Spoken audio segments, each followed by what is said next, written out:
What is up, everybody? Thank you for tuning in. The Matt Ramage Show. We have a great guest today. Let me get this music off here. We have Mr. Robin Adams with us today. But before we get started, big shout to Quick Trip sponsoring the show. And right now they're giving away $25,000 a week, $250,000 grand prize. Be sure to check the Quick Rewards app. Figure out how you can be the next winner. I think that there's only a few weeks left. So be sure to check out the Quick Rewards app and go to sweepstakes. They have so many cool stuff over there that they're doing. But let's get to the guest, the main event.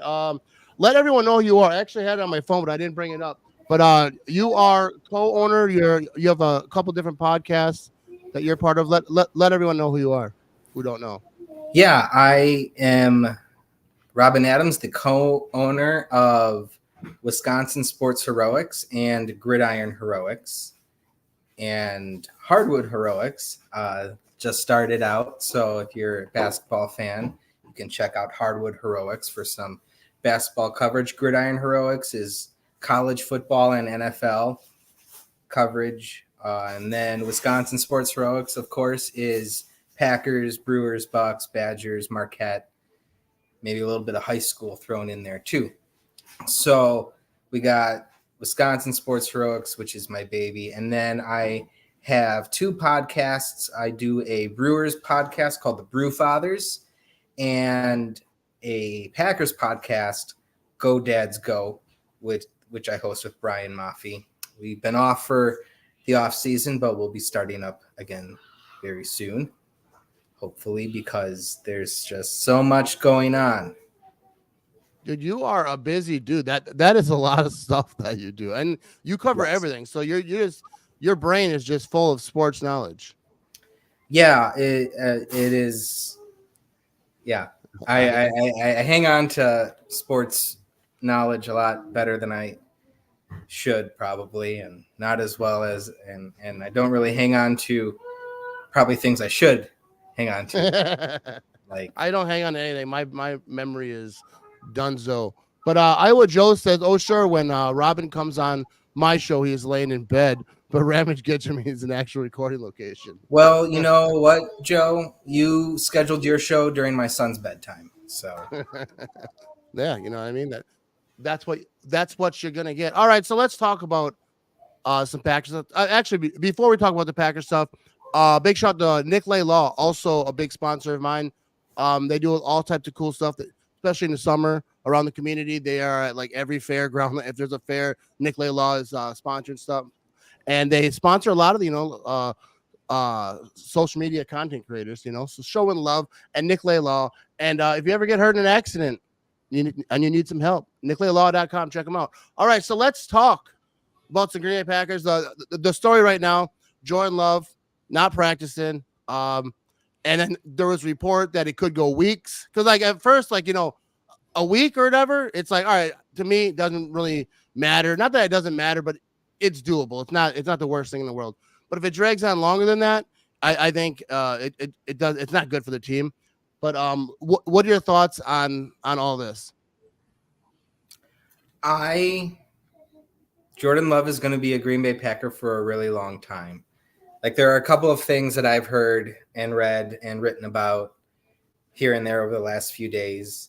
That report from The Athletic, Diana Rossini, who's a fantastic reporter, did say that her exact wording was that it could take a few weeks, or that they were a few weeks away, which is scary because a few weeks away is week one. And you don't want Love to not practice at all in training camp. I'm sure he does not want to hold in all of training camp either. But then I saw something this morning too, from a couple of different reporters, one of them being Mike Florio, who is hit and miss on his thing for the Packers, but he hates the Packers. And he said that that his sources tell him that the talks are progressing very well and could be done within a few days. So Yeah. you I know, like that one a lot better. yeah, I like that one a lot better too, and that's what I tweeted out when I wrote the article and put out my article that I liked this news a lot better than yesterday's news. Yeah, and So like everyone you talk to kind of says like it kind of seems like it's almost done. But like I had Peter Bukowski on the other day, and we were talking about it, like just like the things that we don't think about, you know, like the average fan don't think, oh, you got that, you do it all, but like guaranteed, and like all the stuff, like all like the small wording. So I kind of feel like it's basically done because earlier on, Goot was kind of saying that with the Kenny Clark contract, he didn't want to get it done unless he knew what Jordan Love contract was, and I think that's like common sense. Like if you have two, you know, obviously one massive contract, another big contract, that you want to make sure that you know what's going on from both sides of it. But yeah, I think it's just about done. I don't think it's a big deal, but hopefully it's done by Monday, by next week for sure. I think that with the off day today, there was a lot of work done. So Yeah, I'm hoping for tomorrow because I've had an article in drafts for the last like week ready to go. So I just hope if the news drops, it's afternoon because I work till noon. I don't want to be stuck at work while this news drops, but because I'm probably gonna go live or whatever. But all right, so like Jordan Love's not practicing. The backup quarterbacks not looking so hot in training camp. What are your thoughts? Like who is going to be the backup quarterback? I don't know. That's a good question. I mean, Sean Clifford is definitely taking his lumps. And Michael Pratt they drafted him for a reason. To be honest with you, I don't really think that it matters who the backup quarterback is. I haven't really given it much thought because Jordan Love is your QB1. He's young. He's healthy. You know, he played all 17 last year. Clifford also really didn't play well when he came in mop-up duty last year either. So he's got that. I don't know. Given the first 3 days of training camp and then everything we heard in OTAs about Clifford being an interception machine, I would not be surprised if Pratt ends up being the backup and Clifford is signed to the practice squad. Yeah, I wouldn't really just based off of based off of what I'm seeing, that just seems to be the direction that it's going. Yeah, to me, like you said, like I have no idea. I don't really think it matters because if there's a situation where, you know, in the middle of the season Jordan Love isn't available, I don't like saying words because I feel like it brings bad juju to say the words. But like if something happens where he's not available, I think the Packers are in a lot of trouble no matter who the backup quarterback is. Yeah, the only reason I really think about it is because with Jordan Love not practicing, and then you see everyone, like I was at one practice, and I wasn't really in the practice. I was like kind of outside doing stuff, but everything that you're hearing out of training camp is like the defense is doing quite well. So yeah, it makes you think about what about the backup situation. Defense is the defense that good, or is Sean Clifford that terrible? You know what I mean? Like, yeah, you know, you can say that Clifford is terrible, and then you can say, and then you see people praising the defense and like, oh, they're so good, but like, well, which is it? Is it that Clifford is terrible, or is it that the defense is that good, or is it both? Yeah, I don't know. I like to think it'd be really nice to get Jordan Love back out there so that we can get an answer. Yeah, I'll say I'd like to think it's the defense, but we will find out. But this is a good point right here too. A comment: would rather the backups get reps and get handed to them in July rather than October. That's the thing. Why it's not a huge deal for Jordan Love not to be practicing because these guys are getting reps. All right, but you don't want them to get all the reps for the whole training camp. But it's not a bad thing for these first few practices. Like this first week, but yeah, going to next week, you'd like to see him, you know, Jordan Love out there for sure. But let's talk about the running back situation. We got Josh Jacobs, you know, AJ Dillon. Matt LaFleur said he looks better than ever. They got the rookie. Are you excited about this running back room? Yeah, I am. I really do like Josh Jacobs. I think that he was hurt last year. He missed the last 4 games with a thigh injury, I believe it was. And he was running in an offense with no quarterback that was really any good. Devontae Adams put up 1,000 yards receiving, but otherwise it was Jacobs having to carry the load on that offense. You knew they were going to run the ball and run the ball and run the ball. And that was a lot. I think that being in Green Bay with a better quarterback, a more well-rounded wide receiver and tight end room is going to be really good for Josh Jacobs. And I'm really hoping that he gets his first receiving touchdown before he breaks the NFL record for most receptions without a touchdown. Yeah, I think Jordan Love. And then I do think that AJ. Yeah, he did. Yeah, Love said that he saw that the tweet that had that in there, and he said that he was going to try to get him one very early. I like that. So what about AJ Dillon?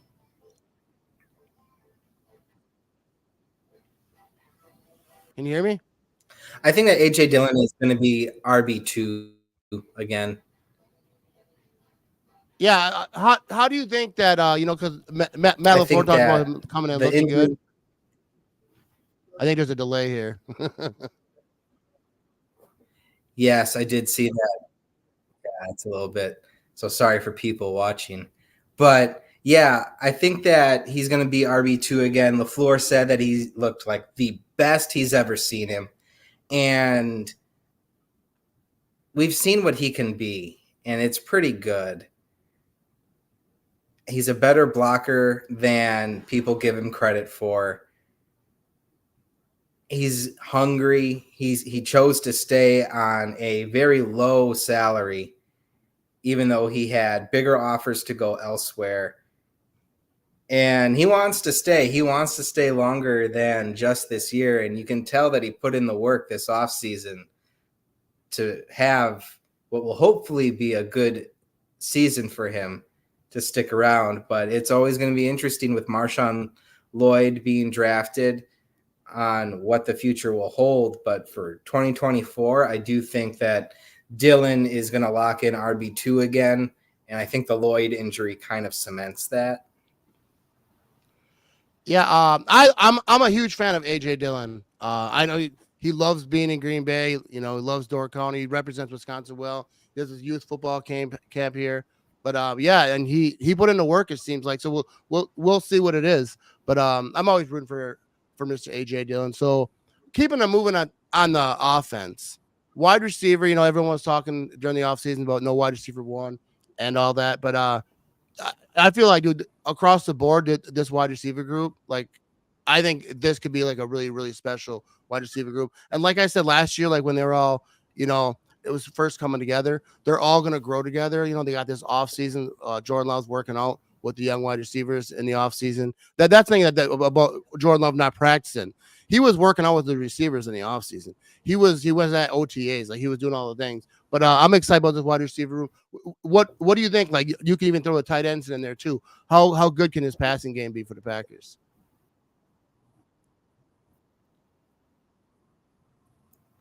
Well, I think it's going to be real good. I can't remember who it was that was talking about it. I wrote about it, so I'm ashamed of myself for not remembering. But there was someone out there who compared him to the 2010 wide receiver group. And if you remember the 2010 wide receiver group, that was Greg Jennings, Donald Driver, Jordy Nelson, and then also the 2011 group, which added Randall Cobb. Yeah. And then, of course, Jermichael Finley at tight end. So it was just a stacked wide receiver room. And then this year you have 4 guys that could fight for wide receiver 2 or wide receiver 1 on a lot of NFL teams. And then you got 4 deep. And then there's also Bo Melton to throw in there. And then Musgrave and Kraft, who I believe Musgrave broke Bubba Franks' record rookie record for receptions by a tight end last year, and he missed like 5 games with that kidney. Yeah. Just an absolute beast. And Kraft, with Musgrave out, had almost 300 yards receiving and a couple touchdowns. So I don't know. I think this might be their best receiving tight end room that they've had in a long time. And it's certainly, in my opinion, their deepest wide receiver room since probably the breakup of that 2010-2011 team. Yeah, I think that this is the beginning of something beautiful, right? I think this Packers offense, they're going to get better and better and better. And at their highest, they were so good last season. So like, obviously like you want it this year to be the whole season. You want to be consistent. And I think it's going to be. I think that's the thing when everyone says about, like, oh, Jordan Love, like, what has he done? Whatever. It's like, dude, it was the first year starter and like the youngest team. Everyone was just kind of coming together, like, and they were able to show like what they can be at their peak. And I'm excited about what their peak looks like. And I think this season it's going to be, going to keep her moving. You know what I mean? I'm excited. Just got to get Jordan Love signed though. All right. I am too. Yeah, absolutely. All right. And I'm also intrigued to see what the offensive line is going to look like. Yeah. That's what I was asking Peter Bukowski about that, because I don't know anything about offensive line when it comes to like actually like evaluating. Not that I can evaluate any talent, but like obviously wide receiver stuff, it's easier to see. I don't watch film like all the rest of the guys, but how good is this offensive line going to be this season? I don't know. I think it really does depend on a lot. I think that they like a lot of their guys. Zach Tom is amazing. He will be a Pro Bowler no matter where they put him. Same with Elton Jenkins, Pro Bowler no matter where you put him. And it's just a matter of figuring out where these guys are supposed to go. I thought that Rasheed Walker did pretty well filling in for Bakhtiari last year. But I know they also drafted Jordan Morgan, and he's only been a left tackle, but also he can play guard. I'm just really excited about all of these guys that they have that can play multiple positions on the line, because I think that gives them a lot of flexibility. I know that a few of the guys like Andy Herman have been pointing out on Twitter during training camp that Jenkins is getting a few more snaps than normal at center, and that kind of excites me. But it also makes me wonder who's going to be our left guard and things like that. So I'm just excited to see. They say they're going to put out their top 5 players on the line, and I'm intrigued on who they believe their top 5 players are, and if that includes Josh Myers, because I don't think it will. So do you have a prediction? We have a comment here. Robin, give your prediction for the starting O-line. Do you have a setup that you think that is going to be out there? I don't have a set that I think will be out there, but what I would prefer to see is something I would like to keep. I would go Morgan at right tackle, Monk at right guard, Tom at center, Jenkins left guard, and Walker at left tackle. There you go. That'll probably be it too. Matt LaFleur watches 2 the rookies show all the time. I know. Well, he should. It's a great show. But I will say, I will tell people to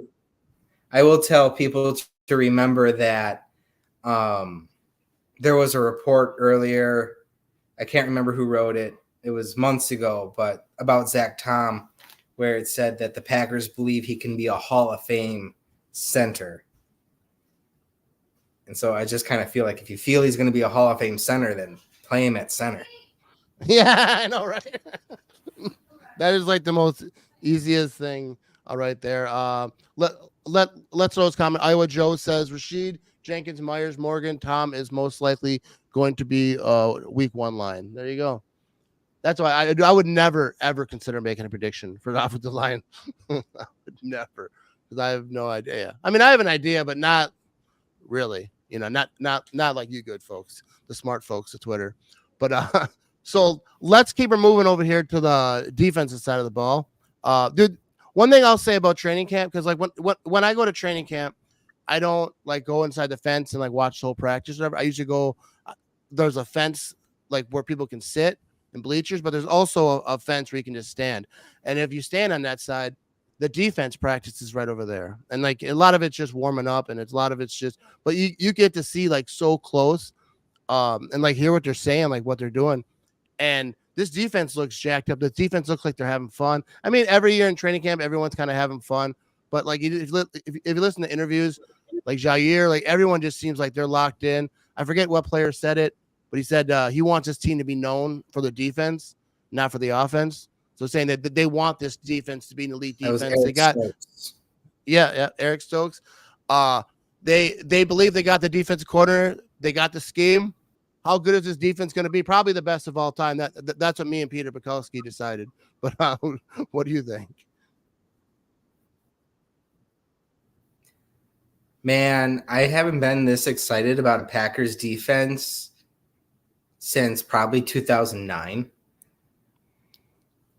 Yeah. I think that they're incredible. I'm buying into the Jeff Hafley, hype. I love what the players are all like. I've been following it all off season. What the players have been saying. Kenny Clark is obviously all on board with it, the new contract extension that he got, but he was talking about it all OTAs that, he works out with other defensive linemen in the offseason. He goes, how you guys always getting so many sacks and things like that. And then he gets into Hafley's system. He goes, oh, that's how.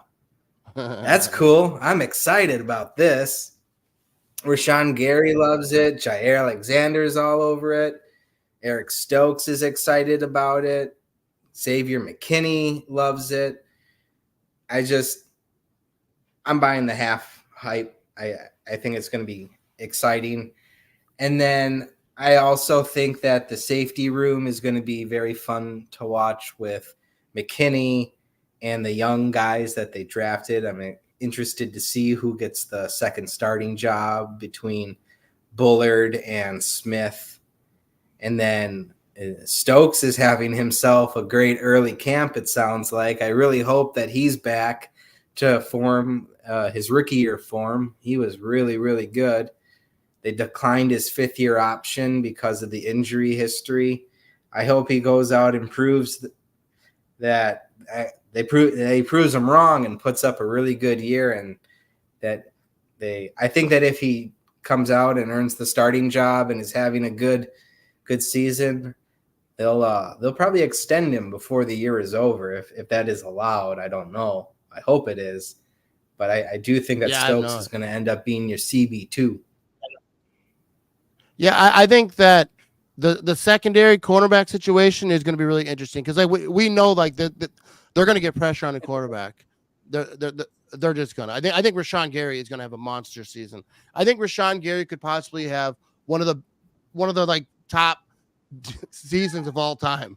I mean, I know people are going to see that and be like, "Oh, this guy's crazy, he's biased." But Rashawn Gary, dude, he is such about business. Like, he is so dialed in. Like, you just see him. Like, I was watching him practice. He's just serious. Like, I'm sure he has fun sometimes, but when he's at work, dude, like, I just love his passion. Like, he's going to absolutely dominate. But we know, like, that they're going to get after him a little bit. But, like, the secondary and with the corners and the safeties, I think that's going to be fun to watch to see. We got a McKinney that they brought in. I think it's going to be fun to watch and see how they do it because they're going to be bringing pressure. That's kind of like what everyone talks about. I'm always jacked up about defense, though. I'm so hopeful they get a new defensive coordinator, and I'm always like, yeah, this is going to be it. But like this time, I feel like it's really it. I'm usually wrong, but I feel like this time, this is going to be the the year that they really have a top defense. But yeah, I think so too. You just the 4-3 excites me. I never liked the 3-4, even when it was Dom Capers. I just didn't like it. yeah, I think the 3-4 was exciting at first for me. I was like, yeah, because when I think of 3-4, I think about like those Steelers teams, and just like I play Madden, a lot of blitz. There's a lot of the things you can do out of it, but it didn't work out for the Packers at all. It didn't work out. So yeah, I'm excited for the 4-3. So let me ask you, because we were talking before we went live here about training camp, whatnot. You never been to training camp, you said it. Have you ever been to a game?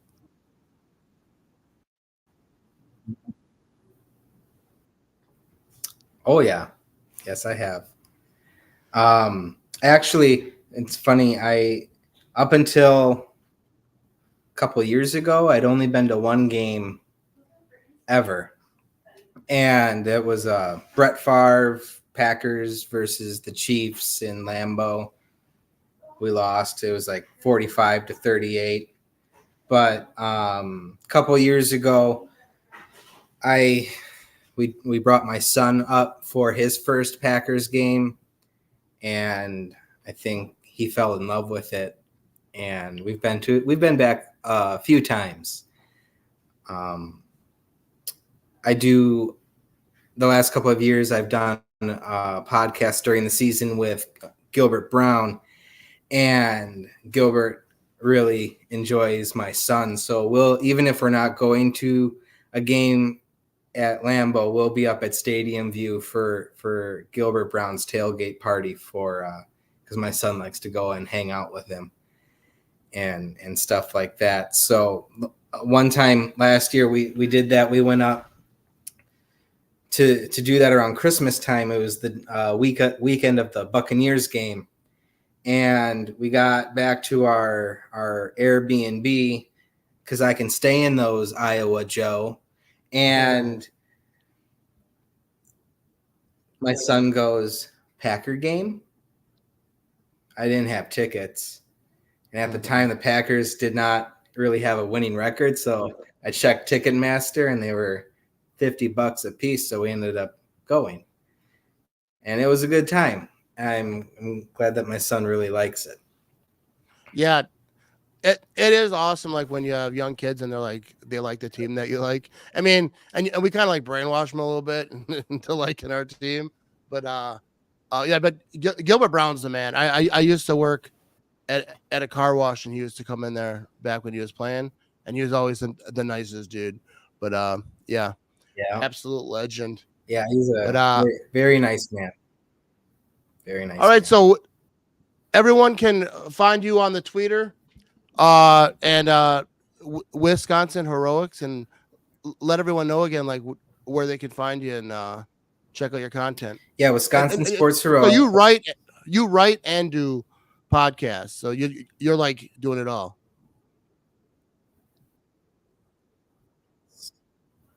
Yeah, I don't podcast as much as you and others do. I try to do it once a week, but been off for a couple weeks here. But I'm writing every day, either on Wisconsin Sports Heroics or on Gridiron Heroics. If you want my Packers stuff, you'll usually find that over at Wisconsin.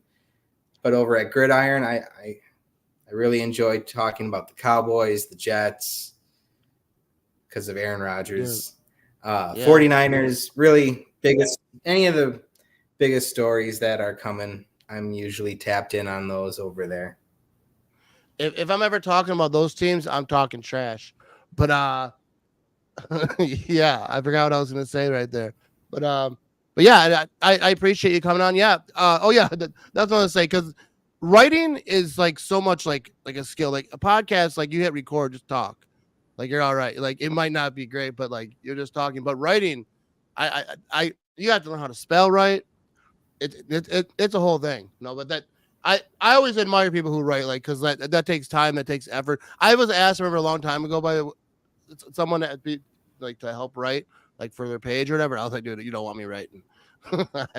I would be a horrible writer. But I think that's awesome. I appreciate you coming on, man. Well, thank you for having me. Really enjoy your show. Really enjoyed it. And for everyone who tuned in and has read my stuff, thank you. Keep reading it, please. I appreciate it. Yeah, and just so everyone knows, there is like quite the delay in our audio, so it made it a little bit harder. I'm glad I didn't drink for this one. So it might not have been doable. But we got a little bit of delay, but we made it work. I think you're awesome. You're great. That just proves right there how much of a delay it is. You're awesome, man. I appreciate you. And be sure to go check him out and check out his writing. All right, go Pack, go people. Thanks for watching. Thanks for listening. And we are out of here. Peace.